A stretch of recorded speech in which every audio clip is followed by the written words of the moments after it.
ಇವತ್ತು ನಾವು ಹೊರಟಿರುವಂತಹ ದೇವಸ್ಥಾನದ ಹೆಸರು ಅರ್ಕೇಶ್ವರ ದೇವಸ್ಥಾನ, ರಾಮನಗರ. ರಾಮನಗರ ತಾಲೂಕಿನ ಮಧ್ಯಭಾಗದಲ್ಲೇ ಈ ಒಂದು ದೇವಸ್ಥಾನ ಕಂಡುಬರುತ್ತೆ. ರಾಮನಗರ ಬಸ್ ಸ್ಟ್ಯಾಂಡಿಂದ ಕೇವಲ ಒಂದು 200 ಮೀಟರ್ ಒಳಗಡೆನೇ ಈ ದೇವಸ್ಥಾನ ನಿಮಗೆ ಕಂಡುಬರುತ್ತೆ. ರಾಮನಗರ ತಾಲೂಕಿನಲ್ಲಿರುವ ಅರ್ಕೇಶ್ವರ ದೇವಸ್ಥಾನವು ಐತಿಹಾಸಿಕ ಮತ್ತು ಧಾರ್ಮಿಕ ಮಹತ್ವವನ್ನು ಹೊಂದಿದ್ದು, ಈ ದೇವಸ್ಥಾನವು ಶಿವನಿಗೆ ಅರ್ಪಿತವಾಗಿದ್ದು, ಭಕ್ತರು ಇಲ್ಲಿರುವ ಶಿವನನ್ನು ಅರ್ಕೇಶ್ವರ ಎಂದೇ ಕರೆಯುತ್ತಾರೆ.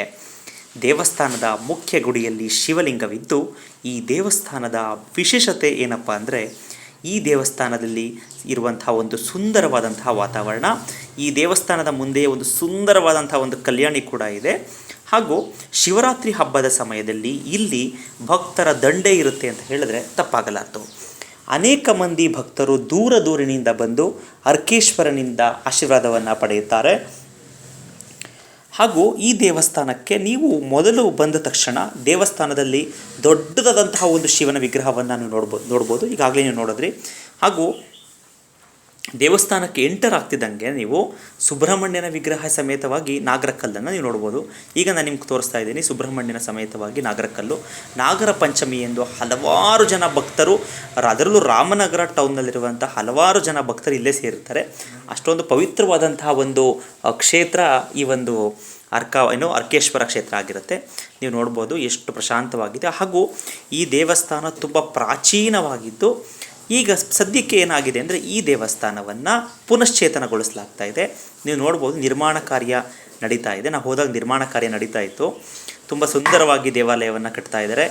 ಅಲ್ಲಲ್ಲಿ ಗಿಡಗಂಟೆಗಳೆಲ್ಲ ಬೆಳ್ಕೊಂಡಿದೆ. ಆದರೆ ಅದನ್ನೆಲ್ಲ ಕ್ಲೀನ್ ಮಾಡಿ ಇನ್ನು ಕೆಲವೇ ದಿನಗಳಲ್ಲಿ ಈ ದೇವಸ್ಥಾನ ಬಹುಶಃ ಶಿವರಾತ್ರಿ ಹೊಟ್ಟಿಗೆ ಈ ದೇವಸ್ಥಾನ ಓಪನ್ ಆಗ್ಬೋದು ಅಂತ ನಮ್ಮೆಲ್ಲರ ಒಂದು ನಂಬಿಕೆ. ತುಂಬ ಸುಂದರವಾದಂತಹ ಒಂದು ಕಲ್ಲುಗಳನ್ನು ಕಂಬಗಳನ್ನೆಲ್ಲ ಇಲ್ಲಿ ಇಡಲಾಗಿದೆ. ನೀವು ನೋಡ್ಬೋದು ಆ ಡಿಜಿಟಲ್ ಬೋರ್ಡ್ನಲ್ಲಿ ಓಂ ನಮಃ ಶಿವಾಯ ಅಂತ ಕಾಣ್ತಾ ಇದೆ. ಶಿವನ ದೊಡ್ಡದಾದಂತಹ ಬೃಹದಾಕಾರವಾದಂತಹ ಒಂದು ವಿಗ್ರಹ ನಮಗೆ ಇಲ್ಲಿ ಕಾಣಸಿಗುತ್ತೆ. ಇನ್ನು ಮುಂದೆ ಹೋದರೆ ನಮಗೆ ನೋಡಿ ಎಷ್ಟು ಸುಂದರವಾದಂತಹ ಒಂದು ಗರುಡಗಂಬ ಕೂಡ ಅಲ್ಲಿ ನಿಮಗೆ ಕಾಣಸಿಗುತ್ತೆ.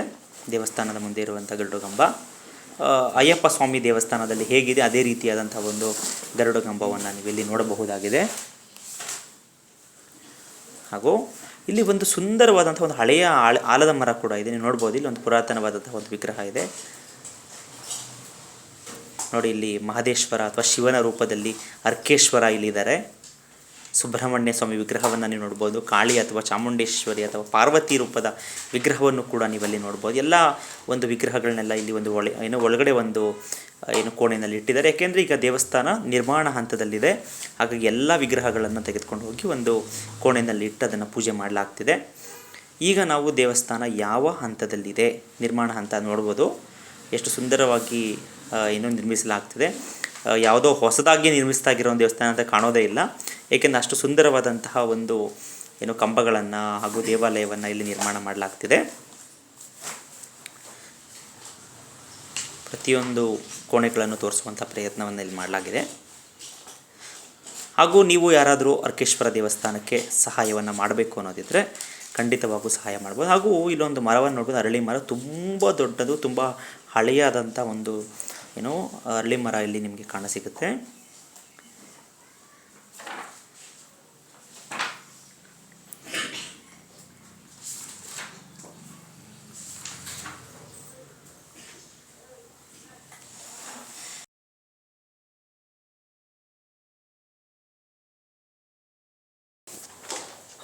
ಅರ್ಕೇಶ್ವರ ಎಂಬ ಹೆಸರೇ ಸೂರ್ಯ ದೇವರನ್ನು ಸೂಚಿಸುತ್ತದೆ. ಪೌರಾಣಿಕ ಕಥೆಯ ಪ್ರಕಾರ ಒಮ್ಮೆ ಸೂರ್ಯದೇವನು ಕಷ್ಟಗಳಲ್ಲಿ ಸಿಲುಕಿದಾಗ ಶಿವನನ್ನು ಪ್ರಾರ್ಥಿಸುತ್ತಾನೆ. ಶಿವನು ಸೂರ್ಯನಿಗೆ ತನ್ನ ಕಿರಣಗಳ ಶಕ್ತಿಯನ್ನು ಪುನಃ ನೀಡಿದನೆಂದು ನಂಬಿಕೆ. ಈ ಘಟನೆ ನಡೆದ ಸ್ಥಳದಲ್ಲೇ ಶಿವನು ಅರ್ಕೇಶ್ವರ ರೂಪದಲ್ಲಿ ಪೂಜಿಸಲ್ಪಟ್ಟನೆಂದು ಜನಪರವಾದಂತಹ ಒಂದು ಮಾತಿದೆ.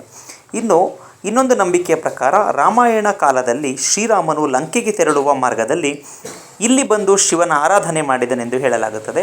ಆ ಕಾರಣದಿಂದಲೂ ಈ ಸ್ಥಳಕ್ಕೆ ಐತಿಹಾಸಿಕ ಪೌರಾಣಿಕ ಮಹತ್ವವಿದೆ.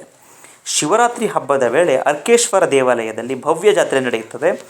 ಸೂರ್ಯನ ಕಿರಣಗಳು ಗರ್ಭಗುಡಿಯಲ್ಲಿರುವ ಶಿವನ ಮೇಲೆ ನೇರವಾಗಿ ಬೀಳುವ ಕಾರಣ ಇದು ಏನೋ ಇದನ್ನು ವಿಶೇಷವೆಂದು ಭಕ್ತರು ನಂಬುತ್ತಾರೆ. ಅರ್ಕ ಎಂದರೆ ಸೂರ್ಯ ಮತ್ತು ಈಶ್ವರ ಎಂದರೆ ಶಿವ ಎಂದು ನಂಬಲಾಗುತ್ತದೆ. ಆದ್ದರಿಂದ ಅರ್ಕೇಶ್ವರ ದೇವಾಲಯವನ್ನು ಸೂರ್ಯನ ಕಿರಣಗಳಿಂದ ಪ್ರಕಾಶಮಾನವಾದ ಶಿವ ಎಂದು ಭಕ್ತರು ಭಾವಿಸಿ ಆರಾಧಿಸುತ್ತಾರೆ. ಇದು ನಾನು ಸಂಗ್ರಹಿಸಿರುವಂತಹ ಅರ್ಕೇಶ್ವರ ದೇವಾಲಯದ ಬಗ್ಗೆ ಇರುವಂತಹ ಪುರಾತನವಾದಂಥ ಕಥೆಯಾಗಿದ್ದು, ನಿಮಗೆ ಇದರ ಬಗ್ಗೆ ಹೆಚ್ಚಿನ ಮಾಹಿತಿ ಇದ್ದರೆ you can comment on this. Thank you.